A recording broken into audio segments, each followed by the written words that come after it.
ইনকিলাব মঞ্চের মুখপাত্র ওসমান হাদি হত্যায় মিরপুরের সাবেক কাউন্সিলর যুবলীগ নেতা তাইজুল ইসলাম চৌধুরীকে গ্রেফতার করেছে পুলিশ। রাজনৈতিক প্রতিহিংসা থেকেই এই হত্যাকাণ্ড। ইনকিলাব মঞ্চের মুখপাত্র শহীদ শরীফ ওসমান বিন হাদি হত্যাকাণ্ডের ঘটনায় মিরপুরের সাবেক ওয়ার্ড কাউন্সিলর ও যুবলীগ নেতা তাইজুল ইসলাম চৌধুরীকে আটক করা হয়েছে। রাতে পুলিশের বিভিন্ন ইউনিট থেকে তাদের আটক করে ঢাকা মহানগর গোয়েন্দা পুলিশের কাছে হস্তান্তর করা হয়।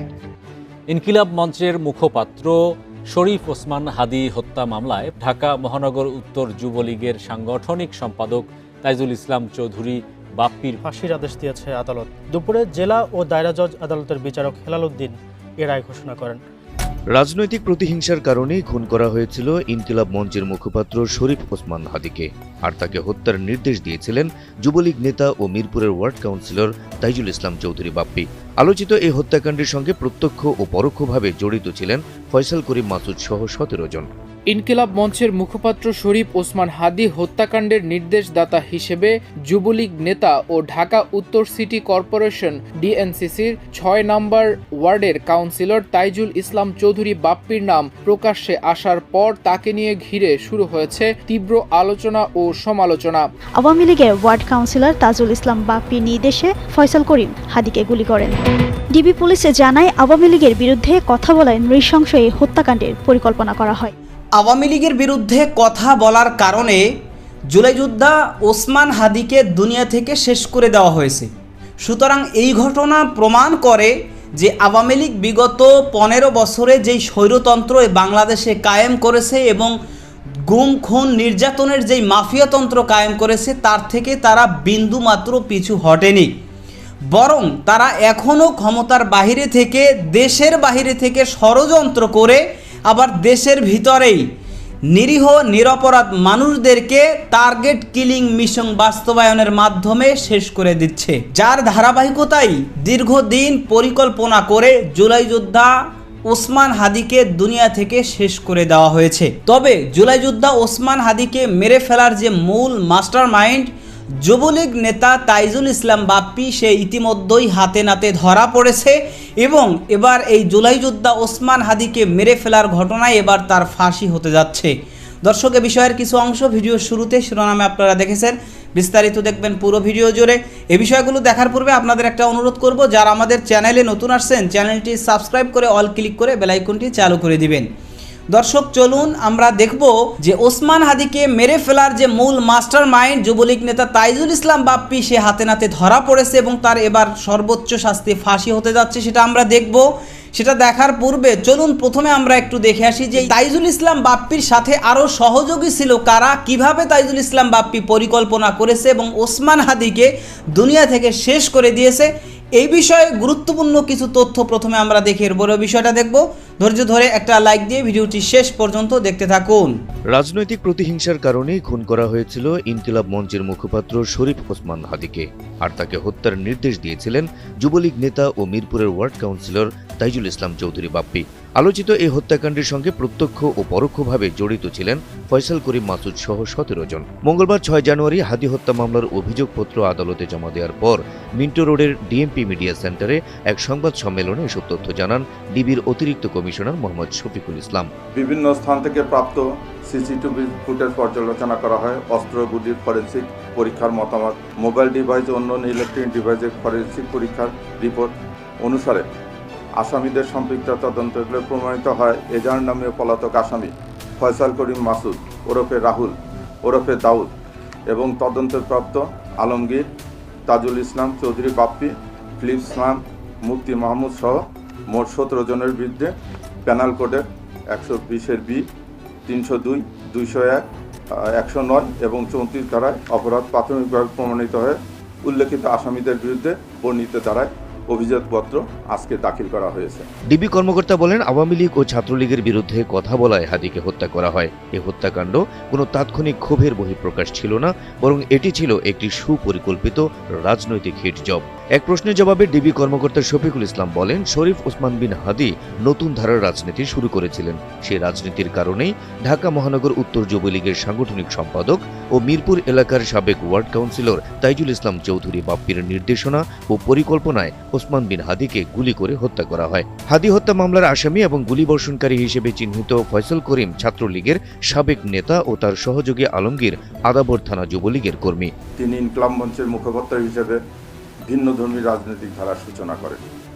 বিভিন্ন সময়ে কার্যক্রম নিষিদ্ধ আওয়ামী লীগ ও নিষিদ্ধ ঘোষিত ছাত্রলীগ সংগঠনের বিগত দিনের কার্যকলাপ সম্পর্কে তিনি সভা সমাবেশ, ইলেকট্রনিক ও সোশ্যাল মিডিয়ায় বিভিন্ন রকম সমালোচনামূলক জোরালো বক্তব্য প্রদান করেন।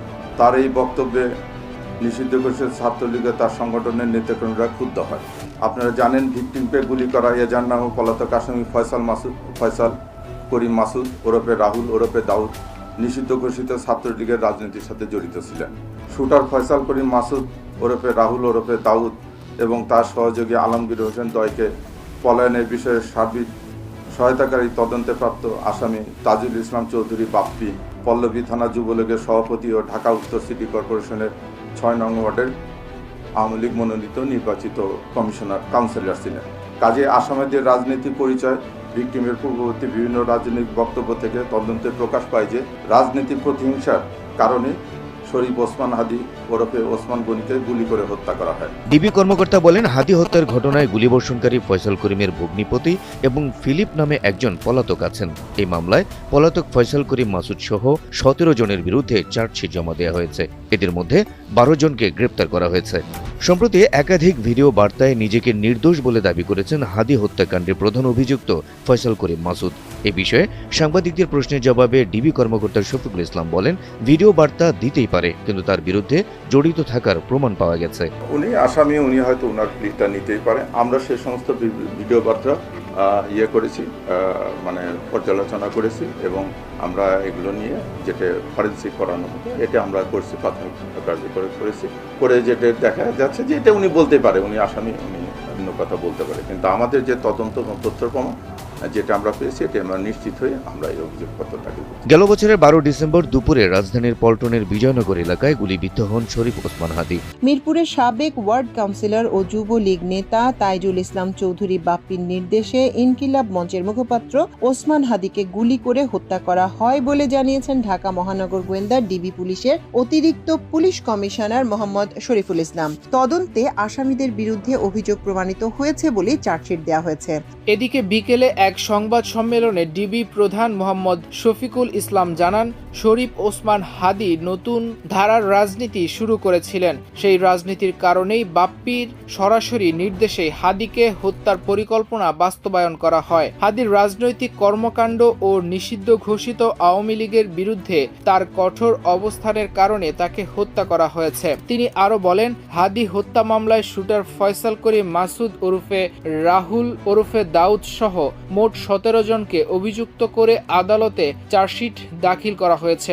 অভিযুক্তদের মধ্যে ১২ জনকে ইতোমধ্যে গ্রেপ্তার করা হয়েছে এবং ৫ জন বর্তমানে পলাতক রয়েছেন। পলাতকদের মধ্যে শুটার ফয়সাল ছাত্রলীগের সাবেক নেতা ও তার সহযোগী আলমগীর আদাবর থানা যুবলীগের কর্মী। তারা ভারতে পালিয়ে গেছেন। তাদের পালাতে সহায়তা করেছিলেন বাপ্পি। এছাড়া ফয়সালের ভগ্নিপতি এবং ফিলিপ নামে একজন পলাতক আছেন। ডিবি প্রধান আরো বলেন, বিভিন্ন স্থান থেকে পাওয়া সিসিটিভি ফুটেজ পর্যালোচনা এবং অস্ত্র ও গুলির ফরেনসিক পরীক্ষার মাধ্যমে আসামিদের সংশ্লিষ্টতা পেয়েছে গোয়েন্দা পুলিশ। অভিযুক্ত ফয়সাল করিম মাসুদের ভিডিও বার্তার প্রসঙ্গে তিনি বলেন, ভিডিও বার্তা দিলেও তদন্তে তার সরাসরি জড়িত থাকার প্রমাণ মিলেছে। ইনকিলাব মঞ্চের মুখপাত্র শরীফ ওসমান হাদি হত্যাকাণ্ডের নির্দেশদাতা হিসেবে যুবলীগ নেতা ও ঢাকা উত্তর সিটি কর্পোরেশন ডিএনসিসির ৬ নম্বর ওয়ার্ডের কাউন্সিলর তাইজুল ইসলাম চৌধুরী বাপ্পির নাম প্রকাশ্যে আসার পর তাকে নিয়ে ঘিরে শুরু হয়েছে তীব্র আলোচনা ও সমালোচনা। কে এই বাপ্পি, এ নিয়ে জনমনে নানা প্রশ্ন ও গুঞ্জন ছড়িয়ে পড়েছে। পল্লবী এলাকায় একসময় জুট বাপ্পি নামে পরিচিত তাইজুল ইসলাম চৌধুরী বাপ্পি বর্তমানে পরিচিত পল্লবীর জমিদার হিসেবে। পরিবহন খাতে চাঁদাবাজি, গার্মেন্টসের জুট কাপড়, ডিশ ও ইন্টারনেট ব্যবসার নিয়ন্ত্রণ, ফুটপাত ও সড়কে অস্থায়ী বাজার বসিয়ে চাঁদা আদায়ের মাধ্যমে তিনি বিপুল সম্পদের মালিক হয়েছেন বলে অভিযোগ রয়েছে।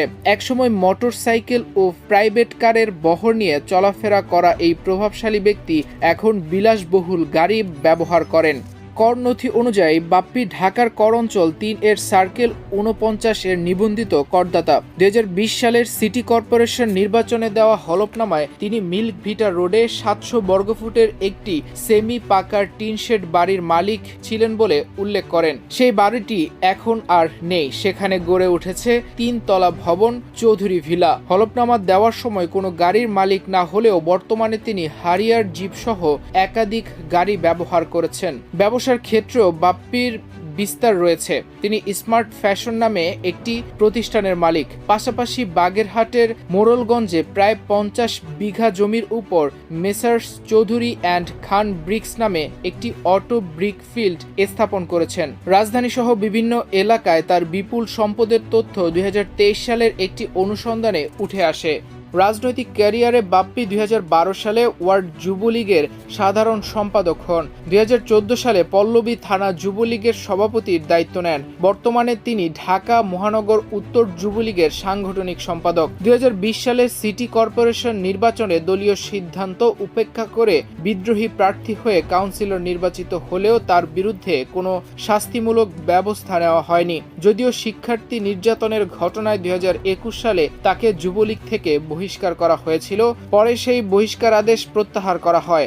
জুলাই যোদ্ধা ওসমান হাদিকে দুনিয়া থেকে শেষ করে ফেলানোর পর এদেশের মানুষ তখন বারবার একটা কথাই বলেছিল যে শহীদ ওসমান হাদি তিনি সর্বদা এদেশের মাটির পক্ষে কথা বলেছেন, এদেশের মানুষের পক্ষে কথা বলেছেন, তিনি বাংলাদেশের মানুষের অধিকারের পক্ষে কথা বলেছেন, তিনি অন্যায়ের প্রতিবাদ করেছেন, তিনি আওয়ামী লীগের বিরুদ্ধে প্রতিবাদ করেছেন, তিনি ভারতের বিরুদ্ধে প্রতিবাদ করেছেন, তিনি ভারতের যে আগ্রাসন সেই আগ্রাসনের বিরুদ্ধে প্রতিবাদ করেছেন।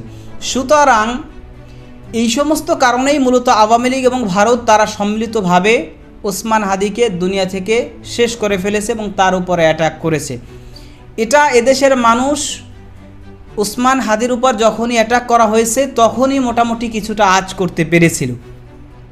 কিন্তু ওসমান হাদিকে মেরে ফেলার পর তার বিচারের দাবিতে সর্বস্তর থেকে আন্দোলন সংগ্রাম এদেশে চলছে এবং যেই চাপের কারণে কিন্তু অন্তর্বর্তী সরকারের পক্ষ থেকে ঘোষণা দেওয়া হয়েছে যে ওসমান হাদির ঘটনায় যারা যারা জড়িত তাদের বিচার খুব দ্রুত সময়ের মধ্যে হবে।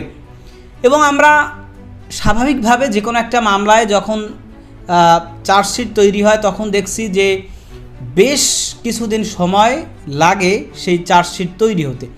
কিন্তু এই ওসমান হাদির এই ঘটনায় কিন্তু ১ মাসের আগেই আইনশৃঙ্খলা রক্ষাকারী বাহিনী তারা পূর্ণাঙ্গ চার্জশিট প্রদান করেছে এবং কারা কারা এই ঘটনার সাথে জড়িত, কে মূল মাস্টার মাইন্ড, কে কিভাবে মূলত পরিকল্পনা করে এই ঘটনা ঘটিয়েছে বিস্তারিত কিন্তু তারা তুলে ধরেছে। এখন পরবর্তী যে স্টেপ যে তাদেরকে বিচারের মুখোমুখি করা, মানে এদেশের মানুষের কথা একটাই যে আপনারা তদন্ত করেন আর তদন্ত রিপোর্ট জমা দেন আর আপনারা যেটাই করেন না কেন আমাদের কথা একটাই যে আমাদের প্রাণের ভাই, আমাদের জুলাই যোদ্ধা ওসমান হাদিকে যারা মেরে ফেলেছে, এই ঘটনায় যারা যারা জড়িত তাদেরকে আমরা বিচারের মুখোমুখি দেখতে চাই, যে তাদের বিচার হয়েছে, এই বাংলার মাটিতে তাদের বিচার হয়েছে এটা আমরা দেখতে চাই। কারণ ওসমান হাদি তিনি জীবিত থাকা অবস্থায় বলেছিলেন যে আমাকে যদি ওরা মেরে ফেলেও অন্ততপক্ষে অপরাধী যারা যারা আমাকে মেরে ফেলবে তাদের যেন বিচারটা এ বাংলার মাটিতে হয়। সুতরাং এদেশের মানুষেরও এই একটাই দাবি যে যারা ওসমান হাদিকে মেরে ফেলেছে তাদের বিচারটা যেন বাংলার মাটিতে খুব অল্প সময়ের মধ্যে এবং এই অল্পের মধ্যেই যেন আমরা তাদেরকে বিচারের মুখোমুখি হতে দেখি। তাহলে এই ওসমান হাদির পরিবার, ওসমান হাদির আত্মীয় স্বজন, এদেশের মানুষ সকলে মোটামুটি কিছুটা হলেও প্রশান্তি পাবে যে না, ওসমান হাদিকে যারা দুনিয়া থেকে শেষ করে দিয়েছে তাদের বিচার এ বাংলার মাটিতে হচ্ছে বা তারা ধরাছোঁয়ার বাইরে নয়, তারা বিচার ব্যবস্থার বাইরে নয়, তাদেরকে আইনের আওতায় নিয়ে আসা হয়েছে। তো এই বিষয়ে আপনার মতামত কি সেটা কমেন্ট সেকশনে জানাতে পারেন। ভালো থাকবেন, সুস্থ থাকবেন, দেখা হবে নতুন কোনো ভিডিওতে, কথা হবে নতুন কোনো বিষয়। আজকে পর্যন্তই। আসসালামু আলাইকুম ওয়া রাহমাতুল্লাহ।